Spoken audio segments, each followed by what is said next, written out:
শুরুটা হয়েছিল ক্ষমতার লড়াই দিয়ে। আন্তর্জাতিক রাজনীতির জটিল পরিসরে নিজেকে প্রমাণ করতে আলোচনার টেবিলে প্রাধান্য ধরে রাখতে একের পর এক উত্তাপ বাড়ছিল ইরান ইসরায়েলের মধ্যে।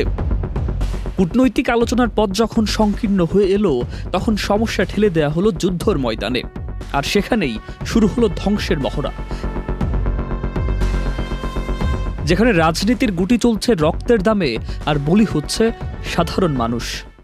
বান্ডেল থাকলে প্রতি সেনমানিতে টাকা বাঁচবে। বিকাশ সেনমানি বান্ডেল কিনে জিতুন প্রতি লেনদেনে। ইসরায়েলি হামলার 12 দিনে ইরানে প্রাণ গেছে 935টি। নারী, শিশু, বৃদ্ধ, যুবক সবাই পড়েছে মৃত্যুর নিষ্ঠুর পরিসংখ্যানে।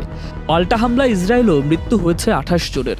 সংখ্যার হিসাব হয়তো ঠিক আছে, কিন্তু যে মায়ের কোল খালি হলো, যে শিশু পিতৃস্নেহ হারালো, তাদের বেদনার কোনো অঙ্ক নেই। আন্তর্জাতিক সম্প্রদায়ের নিষ্ক্রিয়তা আজ প্রশ্নের মুখে। যুক্তরাষ্ট্রের মধ্যস্থতায় যুদ্ধবিরতি এলেও তা কতদিন টিকবে? কারণ যতক্ষণ না ক্ষমতার লড়াই থেকে মুক্তি মিলছে, ততক্ষণ এই অগ্নি পরীক্ষা থামবে না।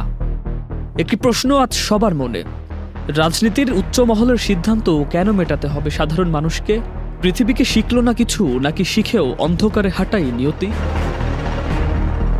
সুকান্ত সরকার, চ্যানেল আই।